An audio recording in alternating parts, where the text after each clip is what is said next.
Bienvenidos al panel Sabios para construir el mundo.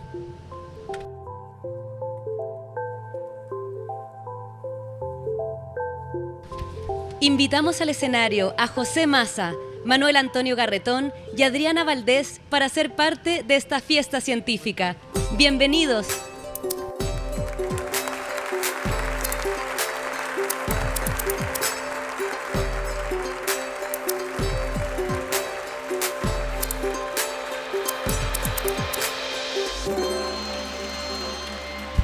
Recibamos también a Humberto Sichel, destacado periodista nacional. Bienvenido. ¿Tú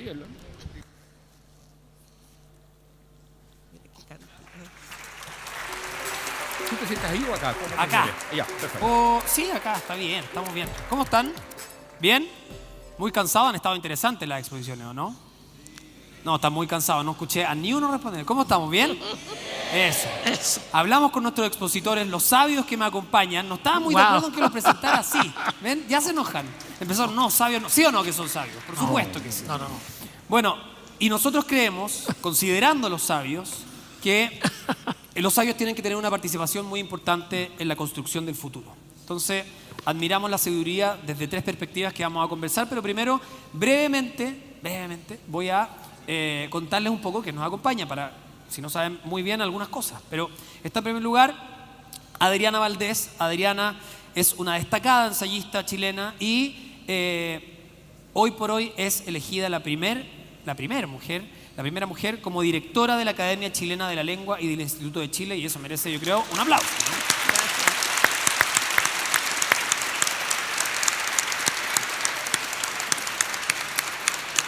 Yo creo que ese cargo, Adriana, no lo tiene otra persona que no sea una sabia. Eso creo yo. José Massa. José es un astrónomo y astrofísico chileno. Sus estudios, sabemos, se han centrado en las supernovas y fue galardonado con el Premio Nacional de Ciencias Exactas en el año 1999. José, muchas gracias por acompañarnos. Y a mi derecha se encuentra Manuel Antonio Garretón, es sociólogo, politólogo y ensayista, Premio Nacional de Humanidades y Ciencias Sociales del año 2007. Un aplauso para él también. Gracias. Bueno, les decía que queríamos tratar de conversar a propósito de esta participación en la construcción del futuro de las mentes sabias desde tres perspectivas. Desde afuera del planeta, voy a partir contigo, José, considerando, dependiendo de nuestras creencias, milagro o casualidad, digamos, que esta especie esté sobre el planeta y hacia dónde deberíamos evolucionar, ¿no? También, Adriana Valdés, con tu último trabajo, Redefinir lo humano, el planteamiento que hiciste de la imprenta nos llamó mucho la atención, porque dijiste, si la imprenta redefinió tan fuertemente la humanidad, bueno, por ejemplo, que leemos de izquierda a derecha, que nuestros textos tienen un inicio, un desarrollo y un final.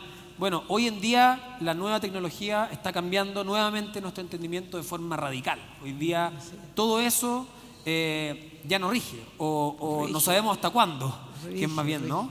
Y cómo eso va a afectar la historia y cómo va a afectar nuestros cerebros también. Porque hay una manera en que operan nuestros cerebros de leer, por ejemplo, de determinada manera. Hoy en día, con distintos lenguajes, eso va mutando. Y también a Manuel Antonio le queremos preguntar cómo se imagina que va a ser el orden social en el futuro. Una sociedad sin normas, por ejemplo, una sociedad donde uno va a esperar todavía que un gobernador nos ordene, el orden o el desorden se va a ordenar solo. Bueno, esos temas son algunos de los que vamos a conversar. Primero que todo, Adriana, parto contigo. ¿De qué forma nuestra relación actual con la tecnología crees está redefiniendo nuestro cerebro y qué oportunidades también podemos encontrar con esta nueva redefinición? Es bien interesante pensar que todas las cosas que nos ayudan mucho, por ejemplo un automóvil, que nos ayuda mucho a desplazarnos, al mismo tiempo nos limita, porque limita el ejercicio del cuerpo. Y entonces, si uno piensa en la imprenta como un elemento que ha hecho posible prácticamente toda la cultura occidental, especialmente en la que nosotros nos criamos, podemos pensar que la imprenta desarrolló ciertas formas de raciocinio y ciertas maneras de utilizar el cerebro humano que pueden ser extraordinariamente útiles, pero pueden haber también inhibido otras posibilidades del cerebro humano. Y entonces uno ve ahora que los niños y todo, utilizan el cerebro de una manera diferente.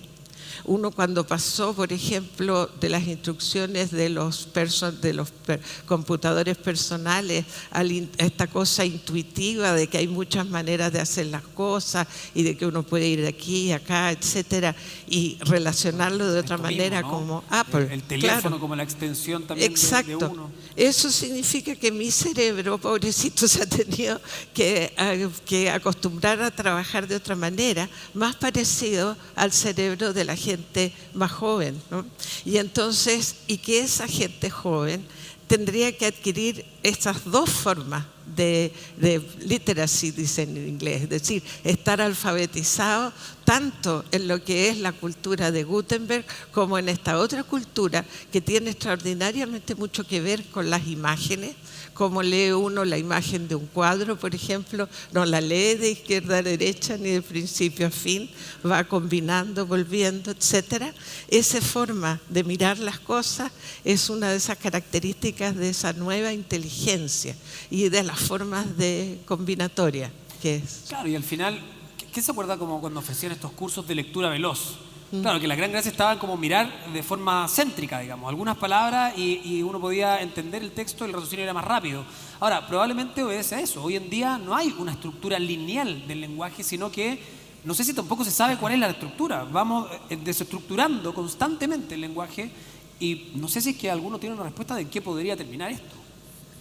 Y reconformando también. Entonces yo veo que hay una posibilidad muy grande de saber que el cerebro humano puede hacer otras operaciones y que no se tiene que limitar a las operaciones las que nosotros hemos aprendido. Es decir, esto de redefinir lo humano, que era del título, tenía que ver con que muchas veces nosotros pensamos que es humano lo que somos nosotros. Y no probablemente las posibilidades que tenemos de ser en el futuro, ni tampoco totalmente humanos lo que fuimos en el pasado. Manuel, José, si quieren, por favor, seguir conversando también, entre medio es mejor. Respecto a... Perdón, yo haría un comentario. Sí, por favor. A una cuestión que tiene que ver un poco a llegar agua al molino, al tema de uno. Y es que yo creo que es crucial la importancia de la imprenta. Eso permite, entre otras cosas, la prensa y permite el control ciudadano, la creación de opinión pública.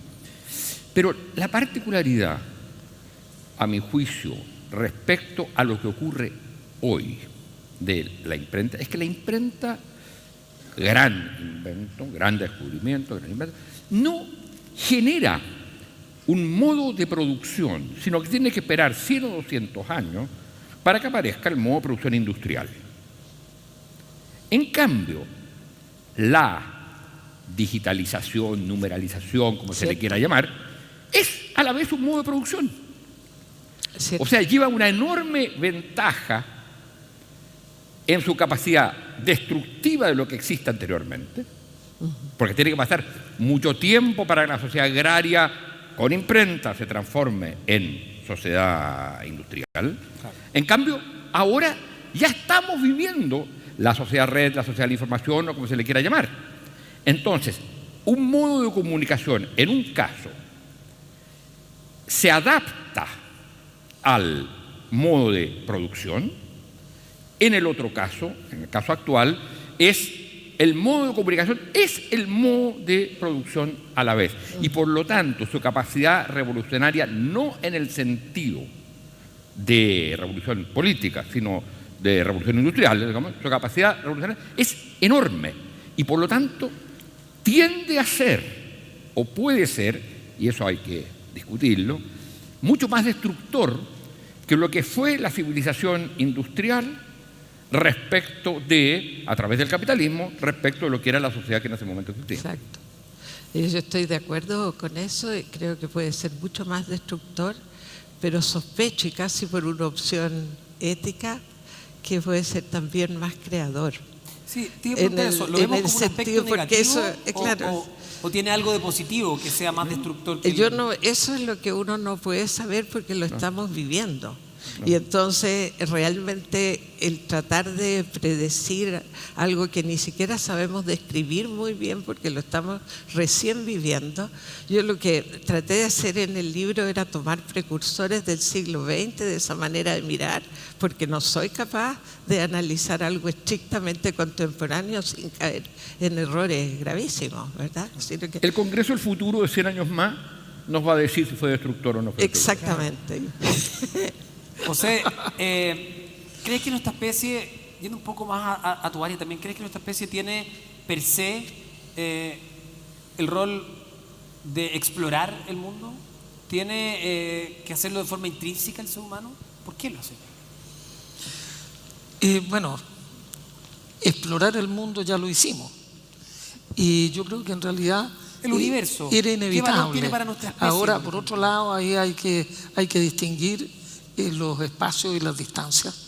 El ser humano siempre ha explorado todo lo que ha podido.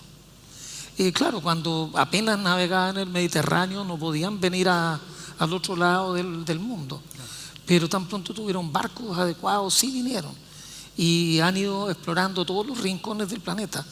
Yo creo que el ser humano va a explorar presencialmente el sistema solar, por lo menos en nuestro barrio.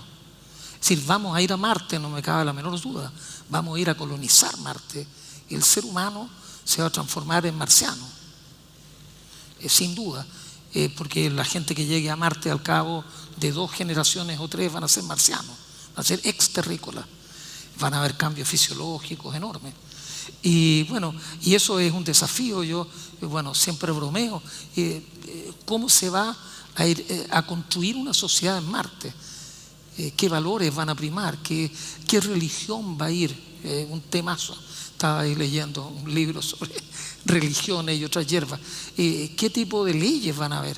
¿Vamos a llevar el comando jungla para Marte para que se ponga a tono? Es una buena pregunta. ¿Es la ley de la selva la que va a regir en Marte? ¿O la ley de Marte? ¿Vamos a hacer una asamblea constituyente para hacer una constitución en Marte? Todos los días damos noticias, por ejemplo, de cómo... ¿Van a haber países? ¿Van a haber países? ¿Van a ser países? Sí. ¿Van a ser colonias de los países actuales en Marte? Claro. ¿O va a ser otro país? Digamos, yo creo que Marte va a ser un país. Marte va a ser un país. Debería ser un país. Y van a haber algunos que van a ser de ancestros chinos, de ancestros rusos, de ancestros ¿alguien va a querer americanos. ser jefe? Porque también alguien va a tener que ser jefe. Alguien va a tener que organizar la cuestión. Sí. Alguien va a tener que tener hasta un registro civil. Cuando nazca un marciano no puede quedar indocumentado. Mira lo que le pasaría si llega a Estados Unidos. No tiene visa. No tiene pasaporte. No va a tener ni pasaporte. Nacionalidad marciano. Porque un niño que nazca en Marte, ¿qué nacionalidad va a tener marciano? Entonces, hay que organizarlo todo. Ya me parece maravilloso. Pero a Marte el hombre va a llegar, y te lo doy firmado.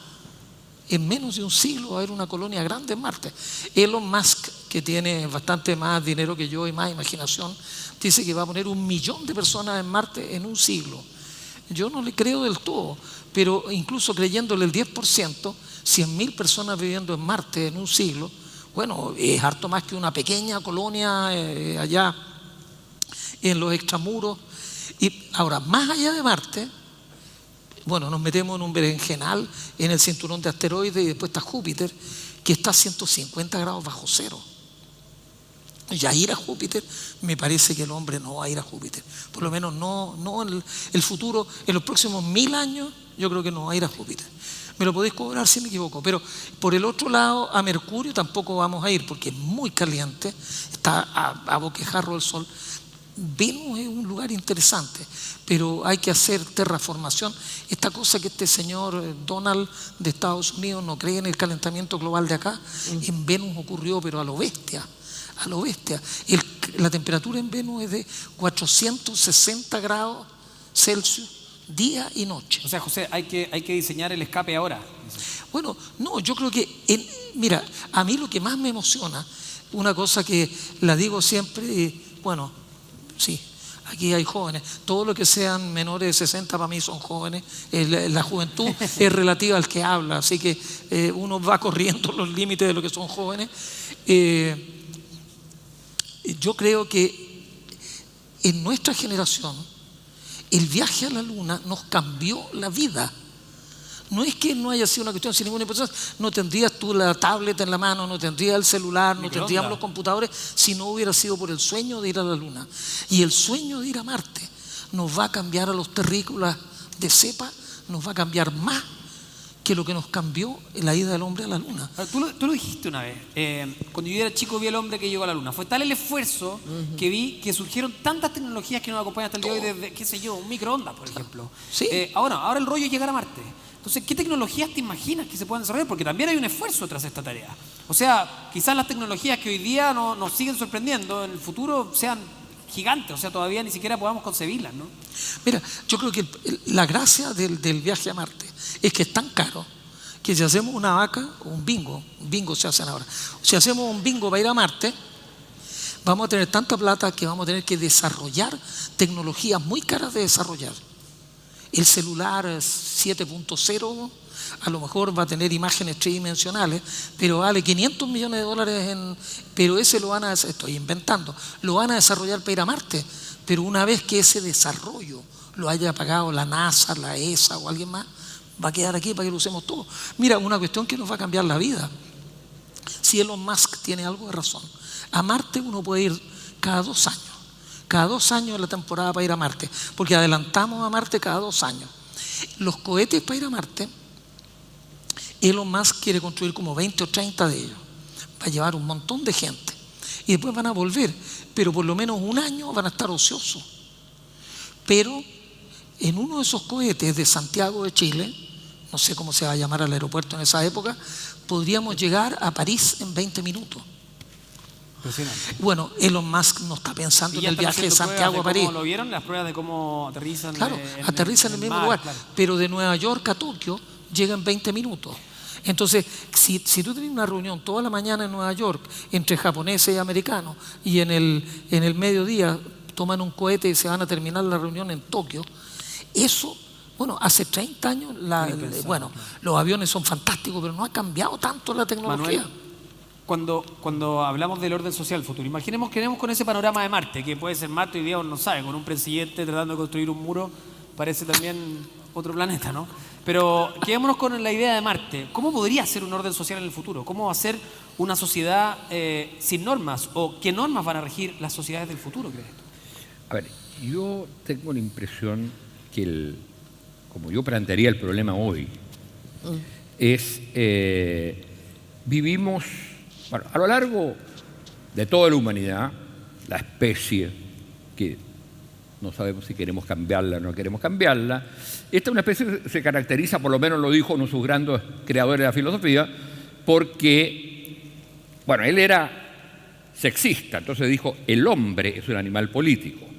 Obviamente lo que quería decir era el ser humano es un animal político, si no estaría preso. Hoy día estaría preso, con razón. Bueno, pero el ser humano era un animal político. ¿Qué quería decir eso?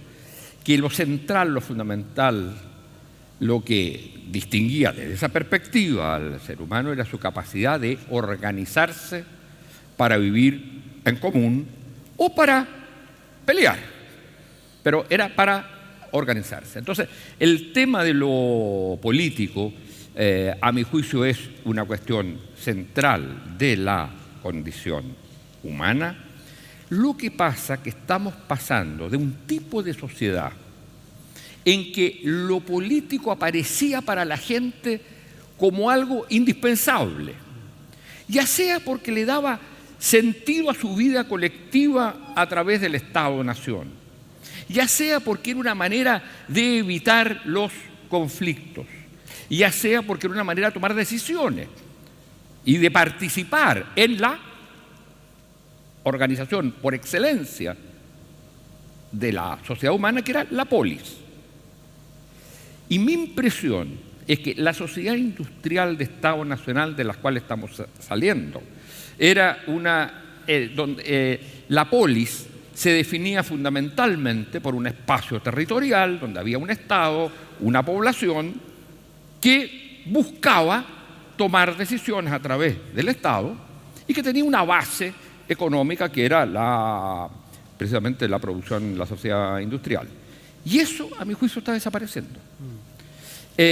No va a desaparecer por la vía de una revolución, como esa vía revolución industrial, revolución política, como fue el caso de la Revolución Francesa y la Revolución Inglesa y después la construcción de los Estados nacionales, pero va a ir mezclándose, transformándose, mutándose en este nuevo tipo societal que es la sociedad de la informática, la sociedad red o como se le quiera llamar, en la cual no está claro cuál es el rol de lo político. ¿Y del rol moral, de las instituciones morales? ¿Cuál va a ser ese rol? Antes eran verdad absoluta, hoy día todos podemos por lo menos tener el beneficio de la duda. A ver, yo creo que hay una separación que es bien interesante. En la sociedad industrial hubo, y en la sociedad, digamos, que conocimos, hubo siempre una relación muy clara entre ética y moral. Tanto así que uno no sabe cómo se traduce el libro de Aristóteles, si es ética Nicómaco o moral Nicómaco. Pero, digo, la ética y la moral eran de algún modo estaban juntas. Un ejemplo de eso era la Iglesia Católica. La ética, en la sociedad que conocemos hoy día, en esta sociedad que se está transformando, no en la sociedad industrial, en la sociedad que se está transformando, la ética se separa de la moral. La cuestiona, de hecho. Yo diría que la cuestión ética son sociedades llenas de eticidad, pero sin norma moral. O sea, la ética es la concepción de lo bueno. La moral son las normas para alcanzar lo que yo creo, lo que la gente cree, ¿no es cierto?, lo que las distintas personas creen que es lo bueno. Hoy día estamos en una sociedad, en un tipo societal en que lo ético se separa de lo moral. Y quiero dar un ejemplo con cómo vive la subjetividad del pirata la sociedad. La castiga con la base de una ley de propiedad intelectual, porque es pirata, porque está rompiendo un derecho de propiedad intelectual. ¿Cómo la vive quien lo hace? Soy sujeto, soy creador. Es decir, tengo un principio ético detrás de la piratería, solo que no se conforma con la norma moral existente. Y entonces, ese era, en parte, para quienes creemos en sociedades seculares, era en parte el rol de la política, que era generar instituciones que fueran lo más, para quienes son demócratas, lo más cercano a el deseo de la gente, que generar instituciones para alcanzar un proyecto de sociedad. Ahora, pero y hoy día estamos sin proyectos. Respecto a eso, hoy en día cada uno puede elegir, o estamos en una sociedad en que cada uno puede elegir ser lo que quiera hasta el infinito. Entonces, pensando en el futuro, por ejemplo, porque hoy día nos podemos encontrar con alguien que se le ocurra ser vegano, fascista, antimarxista, colonialista, no sé qué, y todos los ismos que uno quiera. Entonces, ¿cómo se puede normar eso en el futuro? Cuando hoy en día la elección es propia, no está dictada por esas normas morales que tú decías. No, pero, digamos, ese es uno de los riesgos. Uno de los grandes problemas es el pensar, y sobre todo hay una ideología de mercado que expande eso, es que yo entro al mercado y puedo hacer lo que quiero, lo cual es falso. Pero lo que es muy grave es pensar entonces ahí a la condición humana como una suma, y a la sociedad como una suma de individuos, y no entender que la sociedad, es decir, la existencia de relaciones sociales que son a la vez económicas, a la vez sociales, a la vez culturales y a la vez políticas, son una condición de vida de la especie. Entonces, hay que dar vuelta al asunto. No es que aquí tengamos que generar instituciones para resolver el problema de cada individuo. Tenemos que generar instituciones que de alguna manera respeten esta capacidad de la condición humana, esta característica de la condición humana, que es vivir en sociedad. Y en ese sentido tenemos que señalar que las instituciones que creó la sociedad industrial de Estado Nacional fueron buenas y que hoy día parecieran, al menos en la visión de las nuevas generaciones y de uno mismo que ya no sirven. Y por eso la política le aparece a la gente como algo innecesario. ¿Estás de acuerdo con eso? Lo que pasa en relación con el Estado Nacional, yo me acordaba a ti mismo mirando desde arriba y diciendo no hay fronteras, mirando, si miramos la tierra desde arriba.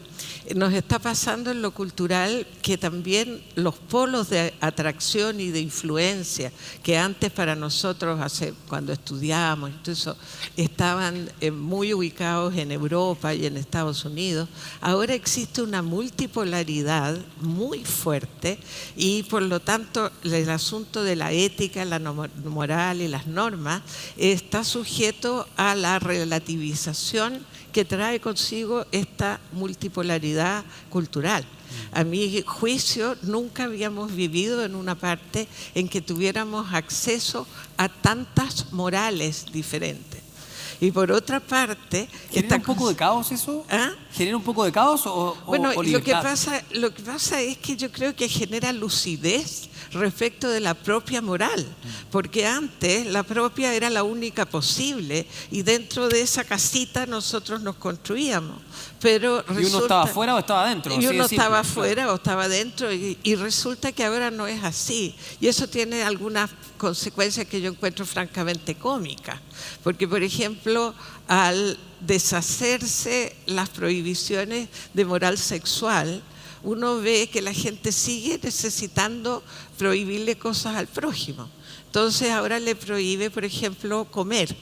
Le prohíbe comer de cierta manera. O sea, el puritanismo que antes se dedicaba a reprimir a la gente en sus actividades sexuales, ahora se dedica a reprimirla en otras actividades igualmente naturales, ¿verdad? Y a tener doctrinas a ese respecto, a tener fanatismos, a hacer proselitismo y todas las cosas que uno asociaba antes con una religión. ¿Por qué? Porque estamos en un lugar que ya no es uno solo y que ya tenemos múltiples puntos de referencia y que la cultura ya no la podemos entender desde ese otro lugar. Y ese otro lugar hay que pensar también que era un lugar socialmente muy segregado. Cuando conversábamos acerca de la democracia perfecta de Atenas, bueno, todo el mundo sabe que era perfecta para los hombres adultos mayores con alguna propiedad. No incluía ni las mujeres ni los esclavos. Entonces, ni tan perfecta era, y tampoco las democracias europeas que nos pueden servir de modelo, que coexistieron durante mucho tiempo, la democracia parlamentaria inglesa, por ejemplo, bajo la corona, pero igual con el parlamentarismo, coexistió durante mucho tiempo con un imperialismo y un comercio de esclavos desatados. Entonces uno ve que algunas de esas referencias tan éticas de nuestra cultura, primero uno las mira desde el otro lado, es decir, no desde el que comercia, sino que desde el que es comerciado, y bueno, ahí se nos derrumban varias casitas que tenemos. ¿Sí? Ese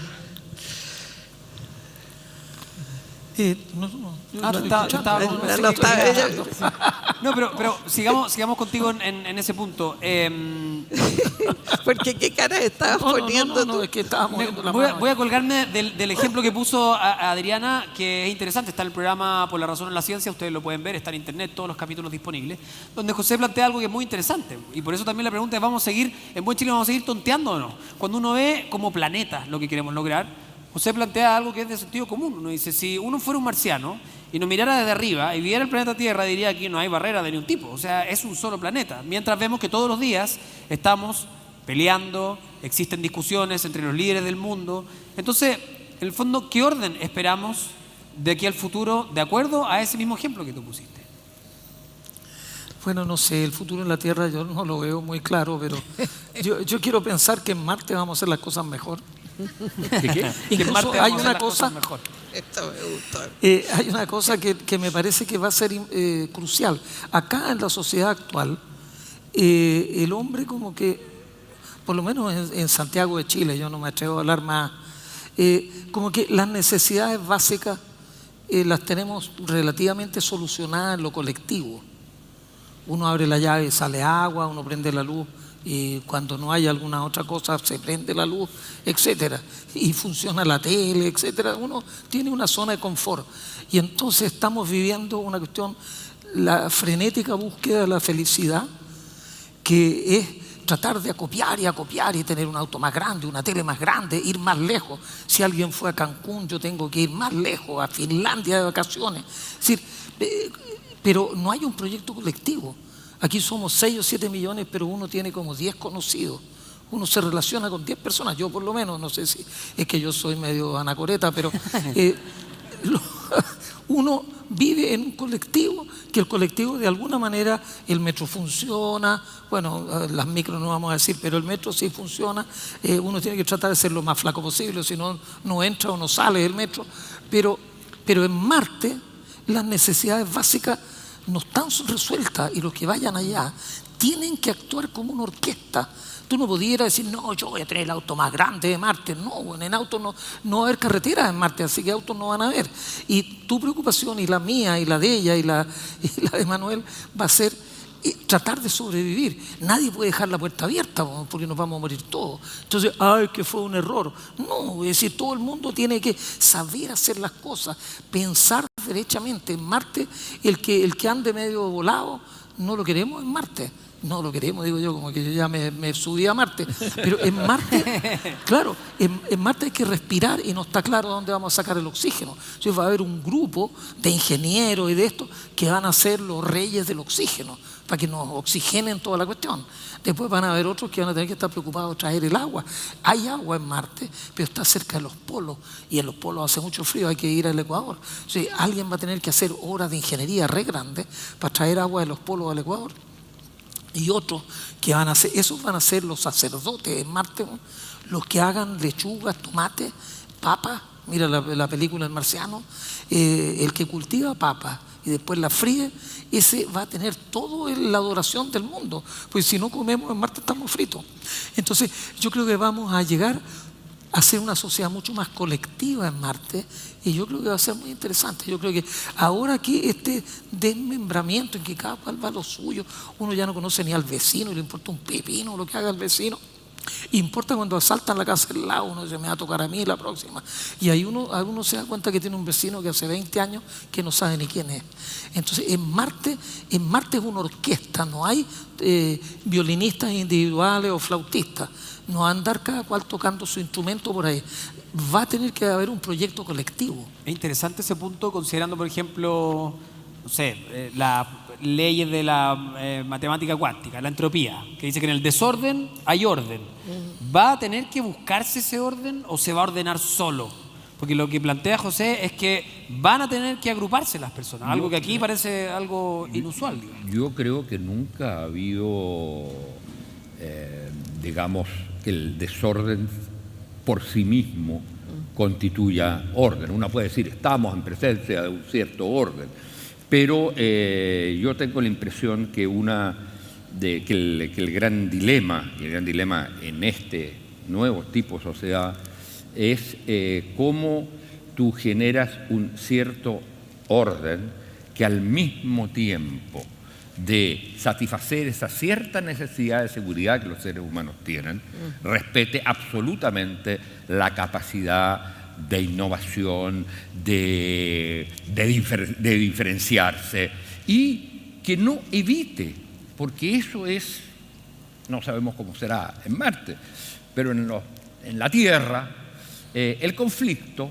no es en sí mismo malo. El conflicto es creativo. Otra cosa es la guerra, pero cuando hablamos del conflicto, pensar en una sociedad de puro orden o de puro consenso, en el fondo es imponer el consenso de los más poderosos. Sí. No puede, siempre va a haber una necesidad de un cierto equilibrio entre un cierto mínimo acuerdo de cómo queremos vivir, pero una lucha por lo que yo o el conjunto con los cuales yo me acerco, peleamos con los otros para ver de ahí qué es lo que sale como lo mejor. Peleamos con métodos institucionales definidos ojalá sin violencia. Pero yo tengo la impresión que la búsqueda del orden tiene que ser una búsqueda de orden que al mismo tiempo permita la expresión del conflicto. Sí. Y yo creo que uno de los grandes problemas actuales es que miramos el conflicto como algo negativo. En vez de una oportunidad para buscar la creatividad. Exactamente. Y en vez de entender que el conflicto nace de que la gente no es igual. Uno, piensa distinto y quiere cosas distintas. Y dos, está en condiciones humanas, sociales, económicas, culturales distintas y por lo tanto rechaza el aspecto de ese orden que siente el reflejo como de la que siente diversidad como en el injusto. fondo. Eso, el reflejo de la diversidad. Sí, pero también el reflejo de la diversidad, pero también de la búsqueda de una cierta igualdad entre la diversidad. O sea, el conflicto nace del rechazo de la injusticia. Adriana. Y yo me acordaba a ese respecto de una frase que es muy buena, ¿no? Que es que a nosotros nos aparece como caos un orden que no entendemos todavía. O sea, el futuro. Por ahora, lo que estamos un orden que todavía no entendemos, a nosotros nos parece caótico. Y ese asunto yo encuentro que tiene una especie de encanto la frase, porque de verdad los conflictos a los que se refería también Manuel Antonio son conflictos entre imaginaciones distintas de cómo podemos ser. Entonces yo puedo mirar a alguien y pensar, su vida es un caos o su vida va a ser un caos, porque yo no entiendo cómo esa persona se organiza, o ese grupo, mucho más que una persona, los grupos étnicos, entonces, uno se da cuenta que se organizan de distinta manera y uno llega y le parece que eso es el caos. Ahora, esa capacidad humana de irse introduciendo bien de a poco antes del juicio, e irse introduciendo casi corporalmente en un grupo para saber cómo ese grupo se autorregula, a mí me parece una capacidad muy interesante, porque la encuentro, volviendo un poco a lo intrínsecamente humano tiene que ver con lo animal. Y nosotros entendemos mucho con las ideas, pero entendemos mucho también con el cuerpo y con cómo estamos nosotros uno al lado del otro y cómo nos tratamos y cómo de repente sentimos una profunda desconfianza y cómo de repente, igual que un animalito, nos aguachamos. Entonces, esas cosas también tienen que ver con el orden, porque uno tiene miedo a lo nuevo, porque le parece un desorden y muchas veces puede ser que eso no sea tan caótico como uno lo piensa, que esté más bien en los límites de mi propio pensamiento, el caos, y no en el actuar del otro. Adriana, aprovechando lo que acabas de decir, ¿cómo te imaginas el futuro? Te hicieron la pregunta también en los distintos programas de ciencia que estamos conectados. Y tú dijiste, me encantaría poder exacerbar los sentidos. A eso voy, eso un poco, porque pienso que los sentidos, la vista, el oído, el tacto, la relación entre los cuerpos, todo eso es bien primitiva de repente entre nosotros y se va como atrofiando. Y yo pienso que si uno tuviera más, mejor cuidado de su sentido, por ejemplo, del olfato, por decirte. Oler nuevas cosas. Sí, exacto. Si uno gozara un poco más con esos sentidos animales que tiene y no estuviera constantemente reprimiéndolos en favor de un trabajo más eficiente, etcétera, etcétera, o en favor de alguna moral. A mí me gustaría mucho que hubiera una especie de refinamiento de los sentidos. Y en ese sentido, también de esa manera también me gustaría pensar que en el futuro vamos a gozar más del lenguaje, porque el lenguaje nos ayuda, no del español neutro que vemos en la televisión, sino que de un español a lo Nicanor Parra, por ejemplo, que nos mete 5 ideas en 6 palabras, las junta y hace una pequeña bomba. Y eso no lo puede hacer la inteligencia artificial. Esa creo yo que son asuntos que son más propios de lo humano. Entonces, pensando en lo propio del humano, que es esto totalmente sensorial primero y por otro lado intelectual, pero lúdico y cambiante, no de reglas, sino que de relación, de juego. Por ahí me gustaría a mí que fuera el futuro, digamos. Ahí eso me gustaría para mis nietos. Ya sabemos que es Marte, pero ¿cómo te gustaría, cómo te imaginas el futuro? Bueno, un comentario. Yo creo que el lenguaje, para mí, que he trabajado en ciencia toda la vida, para mí el lenguaje es como el aire. Sí. Uno no está consciente de que lo tiene y no está consciente de lo que encierra.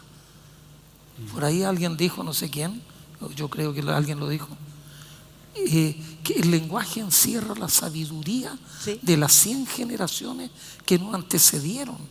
Es decir, si en este minuto uno con un chasquido de dedos los dejáramos a todos sin lenguaje, ¿cuántas décadas, cuántas generaciones nos demoraríamos en construir un lenguaje común? Porque si no tuviéramos ni una palabra para decir nada, para decir que tengo sed, bueno, claro, yo hago así unos gestos y hago un gruñido, pero ¿cuánto pasaría ese gruñido a ser colectivo para decir la palabra sed, beber, comer, dormir? Y entonces el lenguaje, que es algo tan humano, en Chile yo veo con bastante preocupación que se ha ido degradando tanto. No, porque la cuestión aquí, porque mira la cuestión de acá, porque no, este gallo, no sé. Oye, un lenguaje que uno realmente no entiende. Yo veo la señalética que está puesta ahí formal. El otro día, de nuevo, un municipio no sé dónde, la calle no sé cuánto cerrada, prefiere alternativa. ¿Cómo voy a preferir alternativa? Tengo que usar alternativa, use alternativa. Si me dicen calle en construcción, en reparación, prefiere alternativa, eso es fuerte y claro. Bueno, yo me fui de reto antes de empezar esto, porque Manuel me preguntaba, me decía, bueno, ¿qué vamos a hacer al final? Yo decía, bueno, vamos a hablar todo al mismo tiempo. Ah, no, me decía, no nos vamos a entender. ¿Qué es todo al mismo tiempo? Al mismo tiempo, me decía. Tuve que explicarme un poquito mejor. No, pero yo creo que por otro lado también tengo que reivindicar algo que yo lo vengo diciendo, que es también como una trivialidad. El siglo XX ya fue el siglo de la ciencia y la tecnología y la era espacial. Si Chile no se mete en enseñarle a todos y todas y todes y todos ciencia, conceptos básicos, alfabetizar en ciencia, vamos a quedarnos abajo en la micro. Y lo más terrible que va a pasar en Chile, lo más terrible es que la automatización y la robotización va a matar un montón de trabajo en Chile y va a crear un montón de trabajo en Alemania, en Japón, en Corea.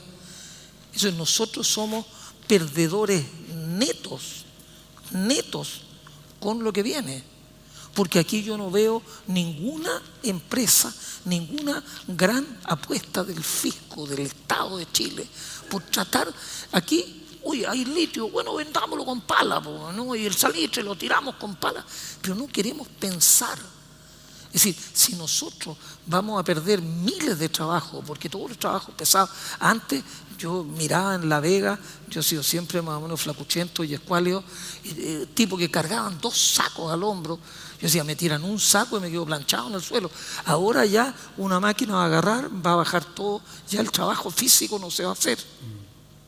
Pero ¿quién va a construir la máquina? ¿Quién va a programar la máquina? Van a ser otros. Aquí en Chile no estamos haciendo eso. Entonces Chile va a tener una crisis enorme. Y ahí va a decir, no nos dimos cuenta. Oye, caramba.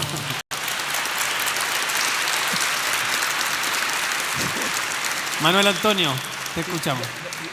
Yo quisiera complementar eso con el otro lado. Yo creo que la ignorancia o la total negligencia nacional no va solo por ese lado.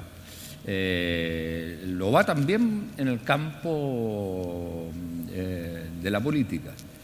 Yo entiendo que se ha producido una transformación, y lo decía al comienzo, y que hoy día la política no es lo mismo para la gente que lo que puede haber sido para nuestra generación.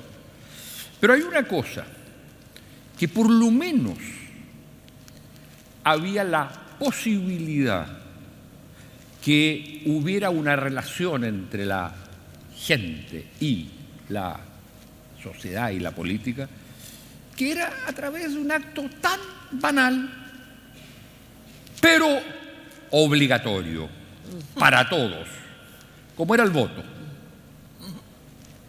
Y yo creo que por condescendencia, por culposidad o por lo que sea, la sociedad en su mayoría, si eso es lo grave, en su mayoría, no solo la clase política, sino sobre todo los sectores, las generaciones jóvenes, dijeron: no queremos tener voto obligatorio. Y eso me recuerda un poco lo que se decía respecto de Grecia. No tener voto obligatorio significa que si yo tomo lo público o lo político como si me gusta o no me gusta. Ahora, ¿cómo llamaban los griegos a quienes no se interesaban por lo público, sino solo por su vida privada? Idiotas. Y aquí lo que se hizo fue consagrar una sociedad de idiotas, cuando se eliminó lo único que quedaba de positivo de la política clásica, que era el voto obligatorio. Y yo digo, eso es equivalente en el mundo de la política a lo que tú dices respecto del tema del trabajo.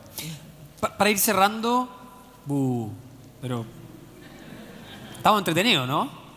Ha sido un honor estar acá con estos sabios. Para ir cerrando, nuevamente, la gran pregunta del Congreso. Sabemos ya, de acuerdo a sus propias definiciones, si les preguntara qué no queremos ser, pero vamos a lo contrario.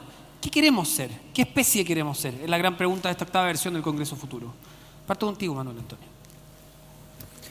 Yo, bueno, no creo que vaya a haber un cambio de especie en el tiempo que me queda de vida, pero lo que yo creo que como el gran desafío que tenemos en el campo del que me ocupo es cómo se construyen espacios de significación entre las subjetividades cada vez más diversas, cada vez más subjetivas, si se quiere, de la gente y la acción colectiva. Y la acción colectiva. La acción colectiva. La acción colectiva, es decir, el espacio que va a reemplazar a lo que fueron las comunas o las naciones en la sociedad globalizada. ¿Y cómo hacemos de eso? No torres de Babel de individuos, sino capacidad de creación colectiva en la cual, al mismo tiempo de generar posibilidades para todos, se pueda salvar el universo, salvar el medio ambiente. Entonces yo tengo la impresión que hoy día el gran tema es cómo reconstituimos una legitimidad de lo político. Es decir, que sintamos que lo político no es solo el ámbito de una clase política, sino que volvamos a vivir lo político en relación con la política.